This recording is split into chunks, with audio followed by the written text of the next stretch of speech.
성경 봉독해 드리겠습니다. 오늘 우리 생명수교회에 주시는 하나님의 말씀은 창세기 44장 12절로 16절입니다. 제가 봉독해 드리겠습니다. 그가 나이 많은 자에게서부터 시작하여 나이 적은 자들에게까지 수탐함에 잔이 베냐민의 자루에서 발견된지라. 그들이 옷을 찢고 각기 짐을 나귀에 싣고 성으로 돌아오니라. 유다와 형제들이 요셉의 집에 이르니 요셉이 오히려 그곳에 있는지라 그 앞 땅에 엎드리니 요셉이 그들에게 이르되 너희가 어찌하여 이런 일을 행하였느냐? 나 같은 사람이 점 잘 칠 줄을 너희가 알지 못하느냐? 유다가 가로되 우리가 내 주께 무슨 말을 하오리까? 무슨 설명을 하오리까? 어떻게 우리의 정직을 나타내리까? 하나님의 종들이 죄악을 적발하셨으니 우리와 이 잔이 발견된 자가 다 내 주의 종이 되겠나이다. 아멘.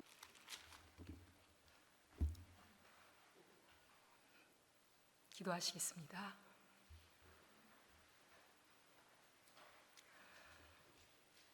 아버지 하나님, 이렇게 모든 교회에게 건강을 허락해 주셔서 예배당에 나와서 몸으로 하나님을 찬양하고 또 하나님의 말씀을 듣기 위해서 원근 각처에서 한 자리에 모일 수 있는 환경을 열어주시니 하나님 앞에 감사합니다. 아버지 하나님, 우리 주님께서는 이 땅에 생명의 빛으로 오셨습니다. 생명의 빛으로 오신 주님께서 교회를 향하여서 너희는 세상의 빛이라 말씀하셨습니다.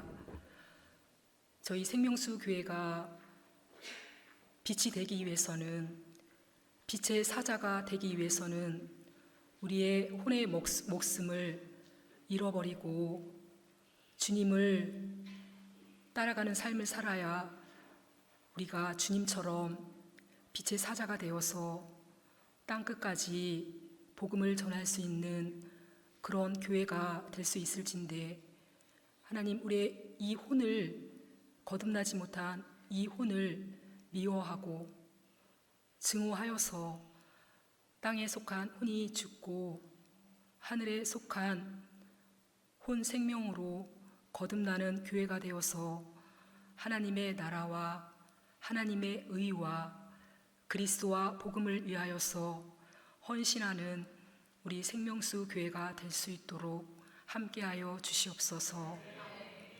아버지 하나님께서 저의 미련함을 아시고 또 무익함을 아시고 가장 어린 것을 아시면서 그러함에도 이 자리에 설 수 있도록 허락하신 것은 제가 얼마나,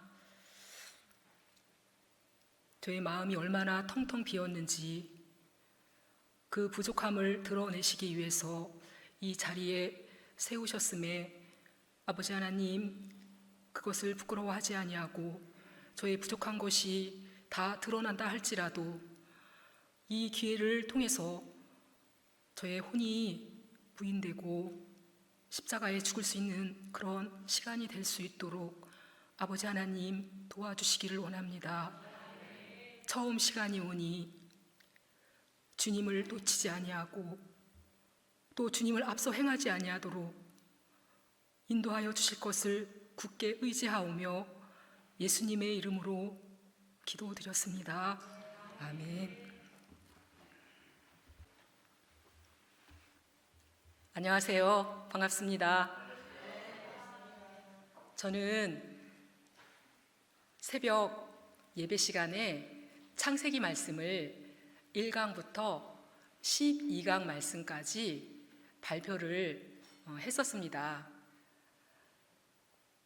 그런데 이 창세기 말씀을 발표하면서 적발이라는 두 단어가 제 마음에 들어왔어요. 저는 마태복음부터 요한계시록 또 성전이신 그리스도의 말씀까지는 다 한 번씩 들어봤는데 창세기 말씀은 지금까지 끝까지 한 번도 못 들어봤거든요. 그런데 이번에 말씀을 준비하면서 창세기 말씀을 다는 못 들었지만 다시 한번 이렇게 듣게 되었습니다. 유다에 관한 말씀은 저희 생명수 교회의 모든 성도님들이 너무나도 잘 알고 계신 말씀이죠.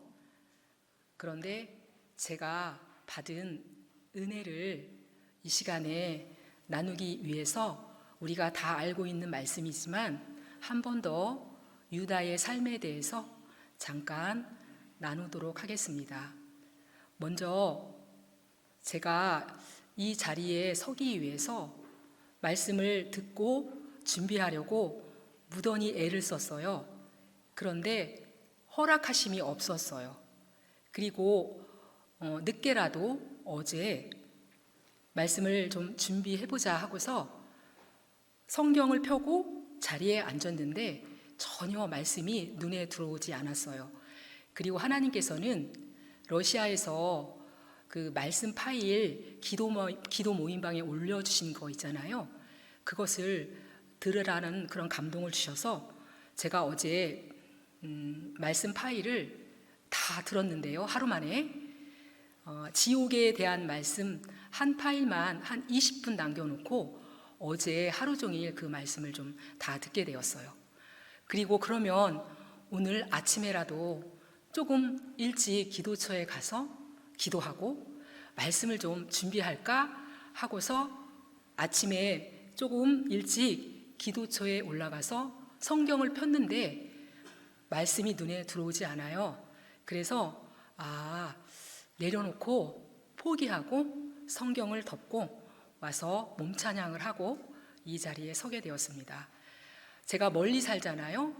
그래서 여기 계신 모든 교회들에게 저의 마음이, 저의 어떠함이, 또 저의 텅텅 빈 마음이 여태까지는 드러나지 않았고 좀 이렇게 감춰져 있었는데 이 자리에 서는 기회를 통해서 제가 얼마나 속에 채운 것이 없고 빈 강정인지를 하나님께서 적발해 내시기 위해서 이 자리를 허락하신 것 같아요. 그래서 정말 말씀을 거의 준비하지 못했지만 주님을 의지해서 단 한 구절의 말씀이라도 나눌 수 있다면 그것으로 감사하고 그런 마음으로 이 자리에 섰습니다. 앞뒤가 맞지 않고 좀 부족한 것이 많이 보인다 할지라도 마음으로 품어주시고 기도해 주시기를 부탁드리겠습니다. 먼저 저희 역대상 5장 1절 말씀 보시겠습니다. 역대상 5절 1절부터 2절 말씀까지 제가 먼저 교독하겠습니다. 이스라엘의 장자 르우벤의 아들들은 이러하니라. 르우벤은 장자라도 그 아비의 침상을 더럽게 하였으므로 장자의 명분이 이스라엘의 아들 요셉의 자손에게로 돌아갔으나 족보에는 장자의 명분대로 기록할 것이 아니니라. 유다는 형제보다 뛰어나고 주권자가 유다로 말미암아 났을지라도 장자의 명분은 요셉에게 있으니라. 아멘. 하나님의 창조 질서에 의하면 야곱과 라헬을 통해서 요셉이 장자로 나오는 것이 하나님의 창조 질서였어요. 그런데 사단이 라반을 일어나게 해서 야곱에게 레아를 먼저 들어가게 했죠. 그래서 야곱과 레아를 통해서 르우벤이 장자로 나오게 되었습니다. 그런데 르우벤이 그 서모 비라와 통간하는 그 사건을 통해서 르우벤은 장자의 명분을 상실하게 되었고 그 장자의 명분은 요셉에게로 그리고 왕권은 유다에게 넘어가게 되었습니다. 그리고 저희들이 잘 알고 계시는 것처럼 제사장의 복은 레위가 받게 되었죠. 이렇게 하나님께서는 르우벤이 아비의 침상을 범하는 그런 사건을 통해서 잃어버렸던 하나님의 창조의 질서를 다시 회복하셨어요. 그리고 아브라함은 그 아들 이삭을 위하여서 가나안 족속의 딸들로 아내를 삼지 아니하고 그 아들 이삭을 위하여서 같은 족속의 딸들 중에서 이삭을 위하여서 리브가를 택하게 되었죠. 그리고 야곱도 아버지 이삭이 가나안 족속의 딸들 중에서 아내를 삼지 말라는 그런 아버지의 말씀을 받아서 같은 족속의 그 딸을 얻어서 아내를 삼았죠. 그런데 유다는 달랐어요. 유다는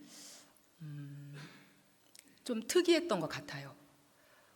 그래서 유다는 가나안 사람 수아의 딸을 아내로 맞이해서 엘과 오난과 셀라 세 아들을 낳게 됩니다.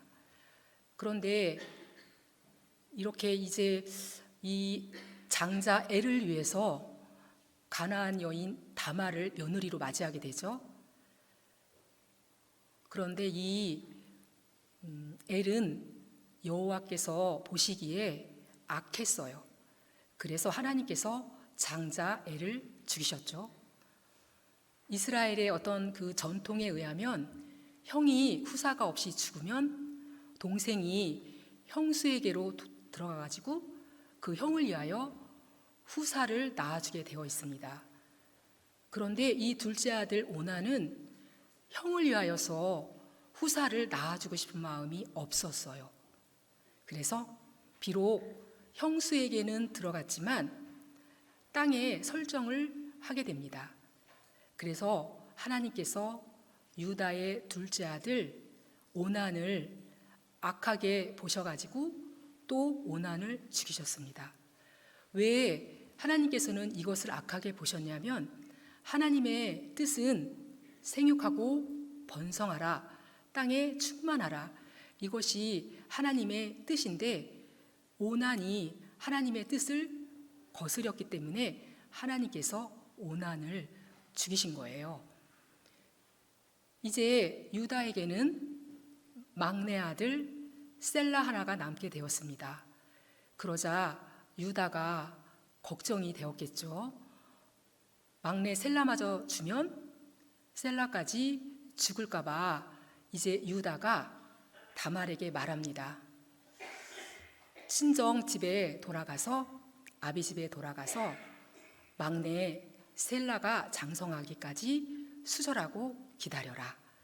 그래서 이제 다말이 아비 집으로 돌아가서 셀라가 장성하기를 기다렸죠. 그런데 다말이 아무리 기다려도 시아버지 유다가 셀라를 자기에게 주지 않는 거예요. 그렇게 시간이 어느덧 흘러서 이제 시아버지 유다가 양털을 깎기 위해서 딥나로 온다는 소식을 다말이 듣게 됩니다. 그러자 다말이 과부의 의복을 벗어버리고 면박으로 얼굴을 가린 후에 딥나 길 어느 문에 앉아 있었어요. 그러자 이제 유다가 양털을 깎기 위해서 딥나로 왔죠. 그래서 이 유다가 이렇게 길을 가다 보니 웬 여자가 면박을 쓰고 문 앞에 앉아 있는 것을 보게 되었어요. 그래서 이제 유다가 며느리 다말을 알아보지 못하고 내가 내게 들어갈 수 있겠느냐 하고 물어봅니다. 그렇게 유다가 다말에게 들어가게 됩니다. 그 후에 이제 사건이 생기죠. 창세기 38장으로 가겠습니다. 네, 24절 말씀부터 26절 말씀까지 교독하겠습니다. 석 달쯤 후에 혹이 유다에게 고하여 가로되 내 며느리 다말이 행음하였고 그 행음함을 인하여 잉태하였느니라. 유다가 가로되 그를 끌어내어 불사르라. 여인이 끌려나갈 때에 보내어 시부에게 이르되 이 물건 임자로 말미암아 잉태하였나이다. 청컨대 보소서 이 도장과 그 끈과 지팡이가 네 것이니까 한지라. 유다가 그것들을 알아보고 가로되 그는 나보다 옳도다. 내가 그를 아들 셀라에게 주지 아니하였음이로다 하고 다시는 그를 가까이 하지 아니하였더라. 아멘. 이제 유다가 다말에게 들어갈 때에 약조물을 주고 들어갔죠. 지팡이와 끈과 도장 이 세 가지를 약조물로 주고 다말에게 들어가서 이제 동침을 했죠. 그런데 유다의 귀에 이제 소문이 들린 거예요. 내 며느리 다말이 행음하여서 잉태했다라는 그런 소문을 유다가 듣게 됩니다. 그때 당시에는 여자가 남편 없이 혼자 사는데 잉태했으면 이제 행음한 것으로 그렇게 간주해서 그 어떤 율법에 의해서 끌어내어서 불사질러 죽이거나 돌로 치는 그런 어떤 그런 법이 있었죠. 그래서 이제 유다가 다말을 이끌어내어서 불사질러 갖고 죽이려고 합니다. 그때에 다말이 유다를 향하여서 제가 이 도장과 끈과 지팡이에 그 약조물을 준 그 사람으로 인하여서 내가 잉태했습니다라고 말을 합니다. 그런데 유다가 이렇게 보니까 자기가 약조물로 주었던 물건이잖아요. 그때 유다가 그것들을 알아보죠. 그리고 그 자리에서 자기가 불사질러서 죽이려고 했죠. 며느리 다말을. 그 자기가 죽이려고 했던 다말 앞에서 말을 합니다. 그는 나보다 옳도다. 내가 그를 아들 셀라에게 주지 아니하였음이로다. 이렇게 말을 하죠. 그리고 그 자리에는 많은 사람들이 있었을 거예요. 동네 사람들, 마을 사람들, 또 많이 그런 지인들이 많이 있었겠죠. 그런데 한번 생각을 해보니까 유다가 다말이 며느리잖아요. 그 많은 사람들 앞에서 시아버지가 며느리와 동침해서 며느리가 잉태하였다는 그 사실을 많은 사람들이 듣게 되었고 알게 되었죠. 하나님께서 이것도 적발해 내신 거죠. 그때에 유다는 부끄러움을 개의치 아니하고 염치 체면을 다 내려놓습니다. 그리고 그 많은 사람 앞에서 자기를 부인하고 자기의 부족한 것, 자기의 연약한 것을 다 실토합니다. 그는 나보다 옳도다. 이렇게 이 한 번에 유다가 이렇게 한 번 자기를 부인하고 자기 십자가에 죽었는데요. 이제 이 사건을 통해서 저희가 한번 생각해 볼까요? 유다가 평생을 베레스와 셀라를 보고 살았겠죠. 그렇죠? 며느리 다말을 통해서 낳은 베레스와 세라를 보면서 유다의 마음이 어떠했을까? 그 마음이 얼마나 괴롭고 얼마나 아팠을까? 그렇게 유다는 그 아픔과 그 고통을 통해서 유다의 정욕이 거듭나게 됩니다. 대가를 지불한 거죠. 엄청난 대가를, 아픔의 대가를 유다가 지불한 그런 사건이었습니다. 그리고 창세기 44장으로 가겠습니다. 이제 창세기 44장은 요셉이 그 형들을 시험하는 그런 장면이 있죠. 하나님께서 아브라함도 시험하셨어요. 그런데 하나님께서 아브라함을 시험하실 때에 하나님께서는 아브라함이 어떻게 할 것을 다 알고 계셨지만 아브라함이 순종할 것을 하나님께서는 알고 계셨는데요. 그런데 왜 아브라함을 시험하셨을까? 우리를 위해서죠. 우리를 시험하실 때에 하나님께서는 우리가 어떻게 행할 것을 이미 다 알고 계세요. 그런데 나의 어떠함을 보여주시고 깨닫게 하시기 위해서 우리를 시험하시는데요. 오늘 창세기 44장에서 요셉이 형들을 시험합니다. 형들을 시험하기 위해서 그 형들의 자루에다가 돈과 양식을 집어넣죠. 그리고 막내 베냐민의 자루에는 양식과 돈과 함께 은잔을 집어넣으라고 그 청지기에게 명령합니다. 그리고 이제 개동시에 해가 뜨기 전에 그 형제들이 성에서 나와서 출발을 했어요.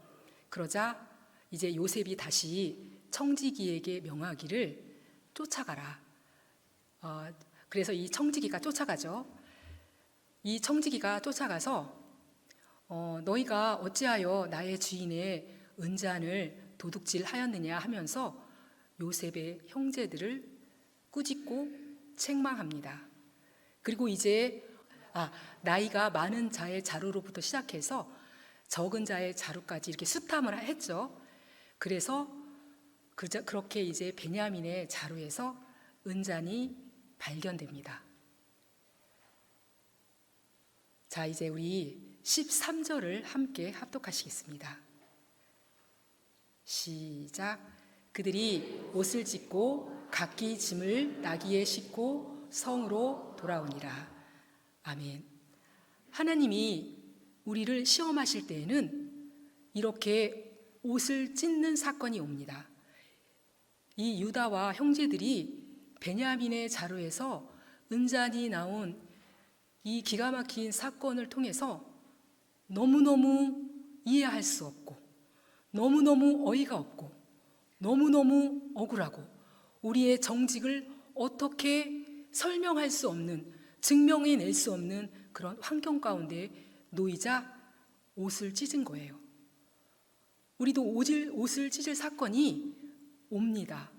하나님께서 우리를 시험하실 때에 그 시험이 크면 클수록 옷을 찢는 사건이 우리에게 옵니다. 그런데 지금은 은혜의 시대이고 교회의 시대잖아요. 이제 교회의 시대가 끝나고 환난의 때가 오면 정말 옷을 찢을 사건이 오겠죠. 모든 민족이 예수님의 이름을 인하여서 우리를 미워하는 그 날이 오게 됩니다. 그 말씀은 모든 민족이 너희를 미워하게 될 것이다. 이 말씀은 이스라엘 백성들에게 주신 말씀이기도 하지만 성경 전체의 모든 말씀은 우리에게, 교회에게, 나에게 주신 말씀이죠. 이제 역사는 반복될 것이고 교회가 주의 이름을 인하여서 핍박받고 미움을 받는 그때에는 정말 옷을 찢어야 하는 그런 사건이 오게 됩니다. 그렇기 때문에 이 교회 시대 가운데에 옷을 찢을 수밖에 없는 그런 시험과 사건이 왔을 때에 정말 그때에 도저히 억울해서 도저히 답답해서 어떻게 할 수 없는 그런 환경 가운데에 놓였을 때에 정말 방법이 없잖아요. 그렇기 때문에 그때 그 사건이 왔을 때에 우리에게는 성령께 묻고 기도할 수 있는 그런 말씀을 주의 종을 통해서 양육해 주셨잖아요. 그때에 정말 마음에 무릎을 꿇고 이 사건 배후에 계시는 하나님의 손, 그 하나님의 손을 볼 수 있게 해달라고 기도하는 저와 우리 모두가 되기를 원합니다. 유다는 왕권을 받게 되었죠. 우리가 왕이 되고 싶어요. 이기는 자가 되기를 원하고 또 신부가 되기를 원하고 교회가 되기를 원하는 우리에게 이 유다가 옷을 찢을 수밖에 없는 이 사건, 이런 말도 안 되는, 정말 어떻게 할 수 없는 그런 시험이 우리에게도 옵니다. 우리 그때마다 우리를 왕 삼으시기 위해서, 나를 이기는 자로 삼으시기 위해서 이 사건을 허락하셨구나, 그렇게 생각하면 틀림이 없을 거예요. 이제 16절 보겠습니다. 네, 함께 합독하시겠습니다. 유다가 가로되 우리가 내 주께 무슨 말을 하오리이까? 무슨 설명을 하오리이까? 어떻게 우리의 정직을 나타내리이까? 하나님이 종들의 죄악을 적발하셨으니 우리와 이 잔이 발견된 자가 다 내 주의 종이 되겠나이다. 우리도 마찬가지로 이런 너무나 이해할 수 없고 설명할 수 없는 사건을 직면하게 되면 어떻게 해서든지 이 위기를 모면하고자 하는 본능적으로 좀 거짓말도 하려고 하고, 어떻게 내 방법, 내 의지로 이 자리를 모면하려고 하는 그런 기질들이 다 있죠. 그런데 베냐민의 자루에서 은잔이 발견된 이 사건을 통해서 유다는 이 엄청난 사건의 배후에 계시는 하나님의 손을 본 거예요. 그리고 하나님께서 종들의 죄악을, 나의 죄악을 적발하셨다라는 것을 본 거예요. 그 죄악이 어디에 있어요? 유다와 형제들이 그 요셉을 죽이려고 했고, 또 물 없는 구덩이에 던졌고, 은 20개의 이스마엘 사람들에게 노예로 팔았죠. 그런 죄들, 그런 죄악을 하나님께서는 44장 16절을 통해서 적발해내고 계신 거예요. 유다는 이것을 본 거예요.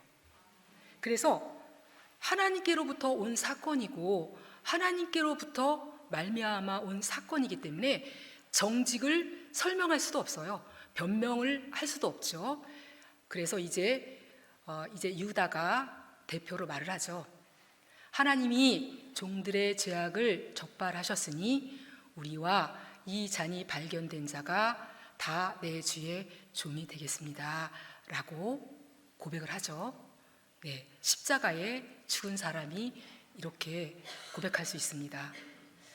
그러면 제가 이 자리에 서기 위해서 기도할 때에 이 말씀을, 감동을 주셨어요. 말씀은 주셨는데 이 말씀에 대한 간증이 없는 거예요. 그래서 제가 이 말씀을 허락하셨는데 간증이 없으니까 제가 너무 답답했겠죠. 그런데 간증을 언제 생각나게 하셨냐면 그저께 밤에 간증을 주셨어요. 그게 어떤 간증이냐면, 제가 교회 앞에서 간증을 한 번인가 두 번 정도 했었는데요. 저는 저에게도 이해할 수 없고 도저히 납득할 수 없는 그런 사건이 있었거든요. 저는 저희 어머니께서 이제 돌아가신 지 이제 10년이 넘었는데 이해할 수 없는 사건이, 저희가 저희 어머님을 위해서 어머니 명의로 적금을 좀 들어드렸어요. 이제 그때 저희 아주버님은 같이 안 하시고 저희 집과 저희 신우 둘이, 이제 3명이죠. 3명이 어머니 이름으로 적금을 들어드렸어요. 그리고 우리는 아들이니까 더 많이, 딸들은 출가 외인이니까 조금 더 작게 해가지고 그 적금을 들어드렸는데, 어느 날 아주버님께서 치과 치료에 돈이 필요하다시면서 그 어머니의 적금을 다 가져가신 거예요. 그래서 그 소식을 어머니에게 제가 전해 들었죠. 그때 너무 황당했어요. 아니, 아주버님은 10원 하나 보태지 않고 우리 신우들과 저희 집 이렇게 적금을 들어드렸는데 어떻게 우리의 동의도 없이 그 적금을 깨서 치과 치료를 받을 수 있을까? 도저히 납득이 갈 수가 없었어요. 그리고 또 제가 어머니께 용돈을 보내드리면 아주버님이 그 용돈을 절반을 가져가시는 거예요. 저는 이게 너무 이해할 수가 없었어요. 그리고 이제 오랜 시간 아주버님께서 어머니를 볼모 삼아서 너무 우리 형제들이 왜 군림했기 때문에 이제 어머님이 돌아가신 후에는 자유라고 생각했어요. 그런데 저희 남편이 어머님이 돌아가셨으니 어머니께 했던 것을 형에게 하자 해가지고 10년 넘게 그 1년에 4번씩 정기적으로 아주버님에게 용돈을 보내드리고 있어요. 그런데 제가 직장을 다닐 때는 그래도 같이 맞벌이를 하니까 괜찮았는데 제가 직장을 그만두게 되면서 외벌이다 보니까 아무래도 좀 버겁죠. 그래서 남편이 형에게 용돈을 붙이라고 이제 1년에 4번씩 하니까 말을 해요. 근데 저는 너무 싫은 거예요. 너무너무 싫은데 정말 하고 싶지 않았어요. 그렇지만 남편이 원하니까 그 남편의 요구사항을 이제 다 들어줬죠. 그런데 저는 제가 이런 삶을 통해서 하나님께서 저의 죄를 적발하신 것이 있어요. 그것이 뭐냐면 제가 아주버님에게 용돈을 보내드릴 때마다 말씀을 붙잡고 기도했거든요. 너무너무 보내드리기 싫은 그런 마음이 있었기 때문에 무릎을 꿇고 기도할 때마다 하나님께서 말씀을 주셨어요. 그 말씀이 디모데전서 5장, 갑자기 기억이 안 나는데요. 디모데전서 어디엔가 있어요. 누구든지 자기 친족, 특히 자기 가족을 돌아보지 아니하는 자는 믿음을 배반한 자요 불신자보다 더 악한 자니라. 이렇게 돈을 보내드리기 싫어서 기도할 때마다 항상 이 말씀을 주셨어요. 이 말씀은 제가 생각만 해도 이 말씀은 지금도 생각만 하면 마음이 너무 아프고 눈물이 나는 말씀입니다. 그래서 그렇게 돈을 향한 인색한 마음이 있다 보니까 너무너무 보내드리기가 싫은 거예요. 그때마다 하나님께서는 자기 가족을 돌아보지 않으면 믿음을 배반한 자다, 불신자보다 더 악하다라고 이 말씀을 항상 주셨어요. 그 말씀이 오니까 말씀을 통해서 은혜를 받죠. 그러니까 말씀을 통해서 은혜를 주시니까 그 은혜를 힘입어서 또 순종해요. 그런데 또 주기적으로 그 시간이 다가오면 또 하기가 싫은 거예요. 그럴 때면 다시 사도행전의 말씀을 주셨어요. 이 말씀은 특별히 우리 주님께서 친히 말씀하셨다라는 그 부분에서 제가 마음이 너무 먹먹한 거예요. 우리 주님께서 친히 말씀하셨대요. 주 예수께서 친히 말씀하시기를 주는 것이 더욱 복되다 하신 말씀을 기억해야 할지니라. 이 말씀이 사도행전에 있거든요. 그래서 이 말씀이 오면 또 제가 이 말씀을 붙잡고 기도하면 은혜를 주셔요. 그래서 그 은혜에 힘입어서 또 순종을 하는 거예요. 그리고 어느 날 남편이 또 형에게 돈을 보내라고 말을 해요. 그런데 제가 너무 또 하기 싫은 거예요. 그래서 남편이 4번 연속 말을 했는데도 제가 대답을 하지 않았어요. 그리고 제가 냉장고 문을 오른손으로 냉장고 문을 탁 잡고 이렇게 열으려고 할 때 하나님께서 대답하지 않는 그것이 고집이다라고 저에게 말씀하셨어요. 그러니까 저는 또 무릎을 꿇는 거예요. 그렇게 무릎 꿇고 기도할 때에 저의 인색한 것을 하나님 앞에 회개하고 또 기도하면서 그렇게 울면서 기도할 때에 또 성령께서 은혜를 주시는 거예요. 그래서 다시 기쁨으로 아주버님한테 그렇게 용돈을 보내드리는 그런 시간을 10년 넘게 그렇게 살아왔죠. 그런데 저는 10년 동안 이런 삶을 살면서 뭐가 있었냐면 남편에게 제가 그러는 거예요. 대한민국에서 찾아봐. 나 같은 재수 씨 있어? 이 자랑하는 거죠. 인정받고 싶어서. 그런 말을 참 많이 했어요. 어디 한번 찾아봐. 이렇게 아주버님한테 용돈을 주기적으로 보내드리고 또 항상 배려하고 이런 재수 씨 있으면 나와보라고 해. 그리고 나나 되니까 당신하고 아주버님이 의가 상하지 않은 거야. 내가 중간에서 잘못했으면 아마 아주버님하고 당신은 의가 멀어졌을 거야. 이것을 무슨 훈장처럼 달고 살았던 거죠. 그런데 하나님께서 이런 10년의 이런 삶을 통해서 저의 인색함을 적발해 내신 거예요. 내가 인색하다. 저는 그렇게 생각했죠. 너무너무 이해할 수 없어. 너무너무 납득할 수 없어.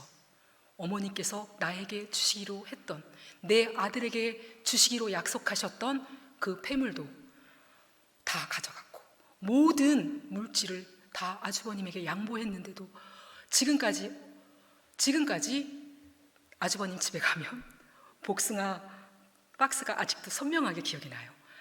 그 복숭아 박스가 거실에 딱 놓여 있는데 재수 씨 복숭아 하나 먹어보세요. 이런 말 한마디가 없어서 정말 납득할 수가 없는 거예요. 어떻게 물 한 잔 안 줄까? 아니 물 한 잔은 고사하고 재수 씨라고 불러본 적도 없어요. 그냥 여동생 대하듯이 반말을 하시는 거예요. 도저히 이거는 이해 불가. 그런데 하나님께서는 그 아주버님이 아니면 저를 고칠 수가 없는 거예요. 그래서 그런 강한 아주버님을 저에게 주셨고 지금은 10년 이상 어머님이 돌아가시고 거의 10년 제가 생명수 교회에 등록한 지 이제 6월이면 9년입니다. 그 9년의 많은 시간 동안 디모데 전서의 말씀과 사도행전의 말씀으로 저를 치리하셨고 이 말씀을 통해서 조금 혼이 깨끗하게 해주셔서 지금 현재는 아주버님께 보내드리는 돈이 전혀 개의치 않고 아깝지가 않아요. 그리고 그 아주버님을 통해서 저의 어떤 강한 그 혼을 조금 처리하신 하나님 앞에 또 감사하죠. 그리고 또 저는 어떤 죄를 하나님께서 적발해 내셨냐면 자녀를 통해서 저의 죄를 적발해 내셨어요. 자녀와 저와 같은 기질이 있고 자녀와 저와 똑같은 죄가 있는 것을 보게 해주셨죠. 게으르고 고집이 세고 교만하고 잠이 많은 그런 똑같은 기질을 자녀를 통해서 저의 죄를 적발해 내시는 거예요. 자녀를 볼 때마다 하나님께서 너에게 같은 죄가 있다라고 말씀하시면서 저의 이 게으름, 또 교만, 고집 이것을 하나하나 적발해 내시는 거예요. 그러니까 자녀와 같은 죄가 있는 것을 깨닫고 보게 되니까 입을 열 수가 없어요. 아무 말도 할 수가 없어요. 그리고 하나님께서 가부간에 아무 말도 하지 말라 이렇게 말씀하셨기 때문에 입을 열 수가 없는 그런 환경 가운데에 있습니다. 그리고 하나님께서 창세기 6장을 발표할 때에 너의 죄 때문에 내가 혼이 죽지 못하니까, 네가 순종하지 못하니까, 네가 펄펄 살아있으니까 네 자녀가 너로 인하여서 고통받고 있다. 이렇게 저에게 감동을 주셨어요. 그때 너무 마음이 아팠어요. 내가 순종하지 못하기 때문에 내 자녀가 나로 인하여서 고통을 겪고 있구나, 이것을 깨닫게 되었고, 또 철저하게 자녀를 통해서 저의 게으르고 교만한 죄를 하나님께서는 적발해 내셨습니다. 그리고 제가 스리랑카 선교에 동참하게 되면서 또 하나님께서 죄를 적발해 내셨죠. 스리랑카 신학생 팀에 합류하면서 이 스리랑카 신학교 수업은 밤 9시 반부터 1시까지 있는 거예요. 그래서 제가 선교 보고서를 쓸 때는 매우 열심히 참석해서 말씀을 증거하시는 목사님께서 말씀을 증거하시면 이제 통역을 하잖아요. 그 통역할 때 막 타이핑을 치는 거예요. 근데 말의 속도를 못 따라가죠. 그러면 제가 알아볼 수 있게끔 거의 은어 수준으로다가 타이핑을 막 쳐요. 그리고 다음 날 그 말씀을 싹 정리해요. 그 말씀을 정리하는데 한 3시간 걸리더라고요. 그때 처음에는 엄청 열심히 했어요. 그리고 말씀을 듣는 것도 열심히 했죠. 그런데 이제 본격적으로 제가 마태복음을 나누게 되면서 너무 피곤한 거예요. 너무 피곤하니까 한 번 빠지고 2번 빠지고 이렇게 게으름이 점점 드러나면서 나중에는 제가 할 때만 들어가는 거예요. 그래서 또 그때 너무 괴로웠어요. 하나님께서 이제 죄를 적발해 내시는 거예요. 어떻게 죄를 적발해 내시냐면, 내가 무익하다, 내가 게으르고 무익하다, 그리고 악하다, 이렇게 저에게 말씀하시는 거예요. 너무 아프고 괴로웠죠. 지금도 여전히 저에게 무익하다고, 게으르다고, 악한 종이라고 그렇게 저의 이 게으름을 적발해내고 계십니다. 그리고 이스라엘이 야곱이 요셉을 형들에게 보낸 게 아니라 거듭난 이스라엘이 요셉을 형들에게 보냈죠. 그렇죠? 그렇게 이스라엘이 요셉을 형들에게 보낸 사건, 그리고 요셉이 보디발의 집에 노예로 팔려간 사건, 그리고 하나님께서 요셉을 위해서 보디발의 집에 복을 내리신 사건, 또 보디발의 아내가 요셉에게 누명을 씌워서 감옥에 가게 된 사건, 그리고 요셉이 그 애굽 왕의 술 맡은 관원장의 꿈을 해석해 줬죠. 그런데 그 술 맡은 관원장이 요셉을 기억하지 못했죠. 철저하게 하나님께로부터 온 사건입니다. 이런 모든 사건과 환경이 요셉을 국무총리로 만드시기 위한 하나님의 다루심이었거든요. 저희 여기서 로마서 8장 28절인 것 같습니다. 함께 합독하시겠습니다. 시작. 우리가 알거니와 하나님을 사랑하는 자 곧 그 뜻대로 부르심을 입은 자들에게는 모든 것이 합력하여 선을 이루느니라. 아멘. 맞습니다. 요셉이 누명을 받고 감옥에 간 사건도, 또 노예로 팔려온 그 사건도 국무총리가 돼야 했기 때문에 하나님께서 허락하신 사건이에요.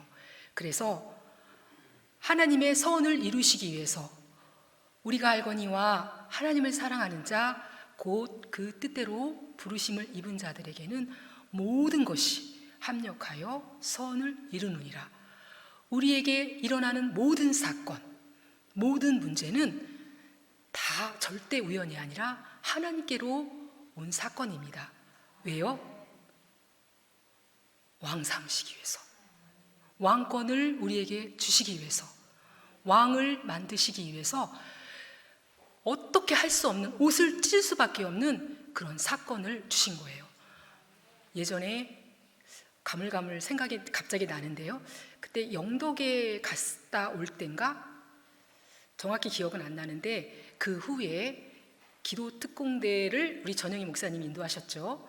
그때의 저의 기억으로는 주님께서 왕으로 전영희 목사님에게 들어오셔서 내가 너를 통치하기 원해, 내가 너의 왕이 되어서 너를 통치하고 싶어, 이렇게 하셨던 것 같아요.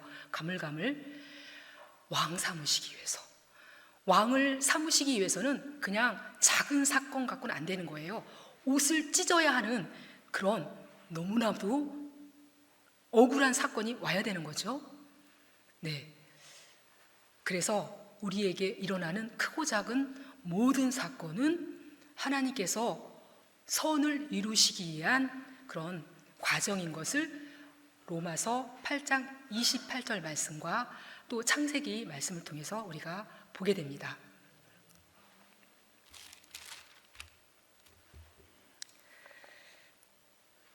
그리고 이제 마지막으로요, 창세기 49장 27절 한번 보겠습니다.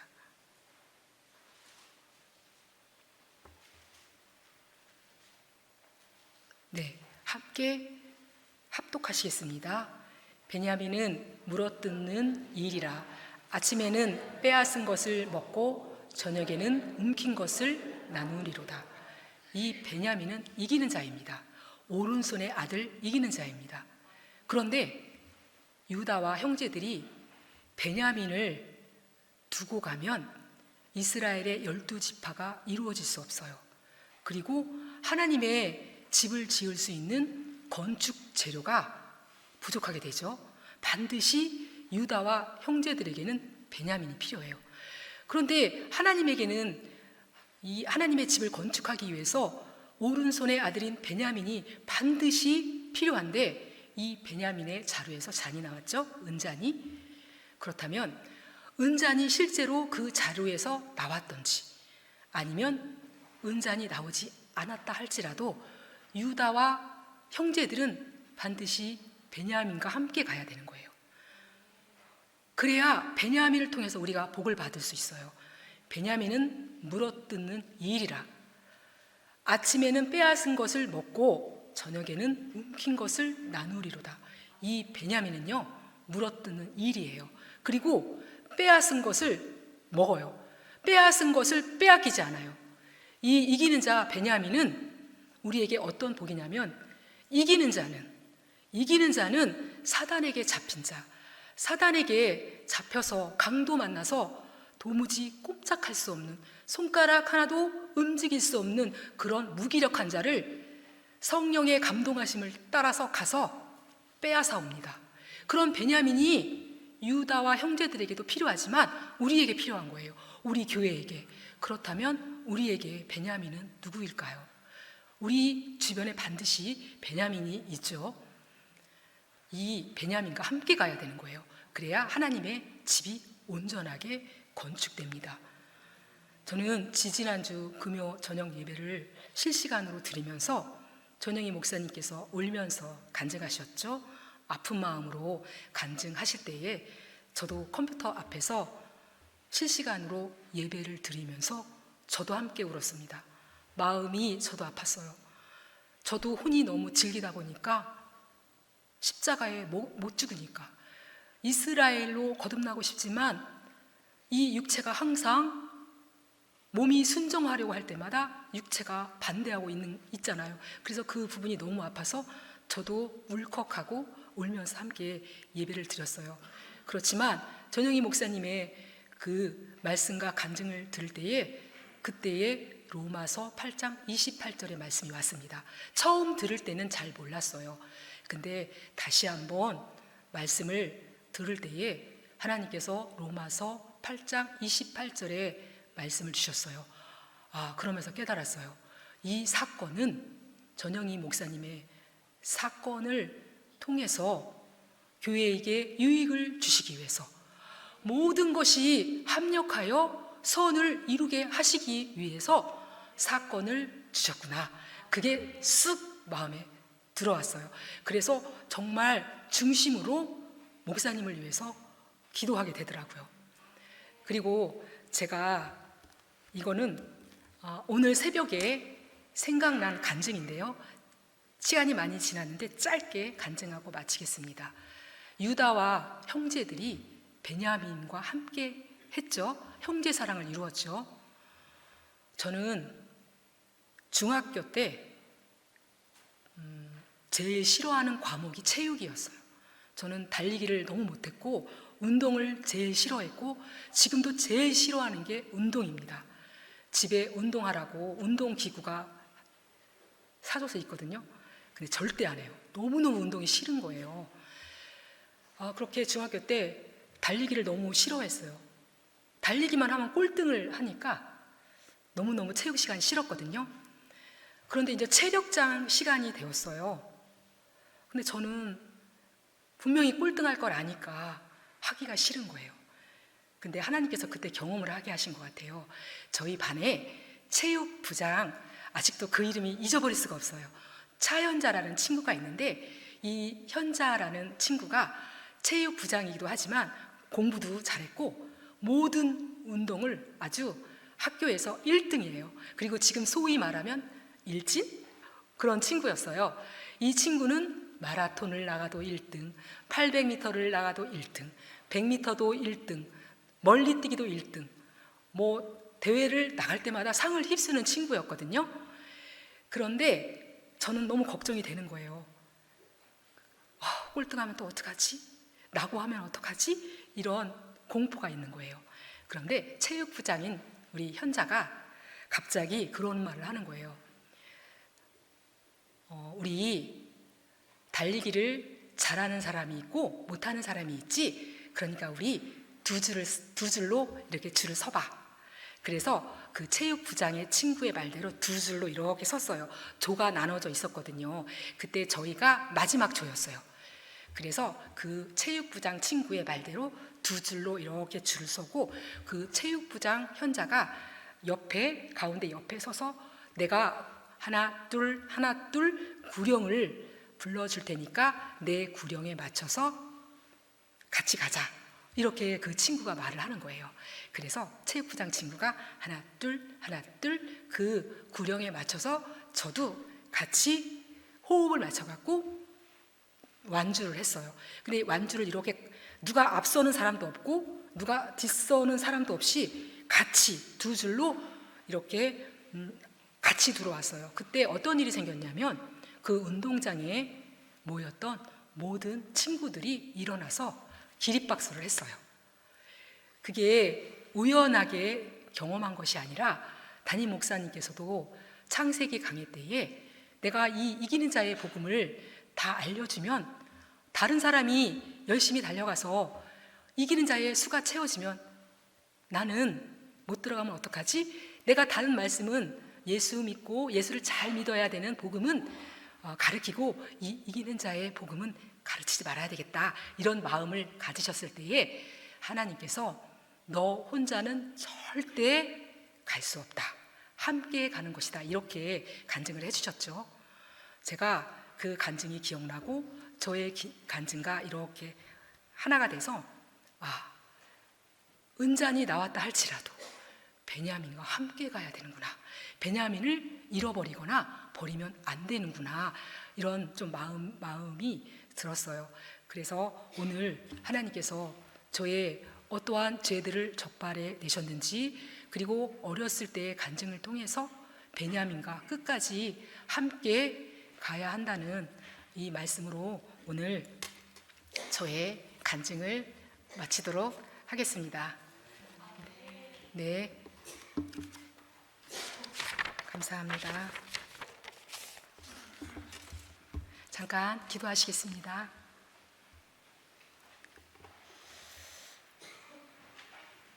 귀하신 주님, 감사합니다. 아무리 믿음이 좋은 사람이라고 할지라도 혼자 가는 길이라면 하나의 돌멩이밖에 될 수 없지 않겠습니까? 아버지 하나님, 이 좁고 협착한 길은 절대 혼자 갈 수 없는 길이고 우리 교회가 함께 가야 완주할 수 있는 길입니다. 우리 생명수 교회가 하나님 베냐민을 잃어버리거나 베냐민을 버려두고 가는 것이 아니라 베냐민과 형제의 사랑을 이루어서 함께 달려가서 우리 모두가 교회가 되고 하나님의 집으로 건축될 수 있는 우리 생명수 교회가 될 수 있도록 역사하여 주시기 원하오며 예수님의 이름으로 기도드렸습니다. 아멘.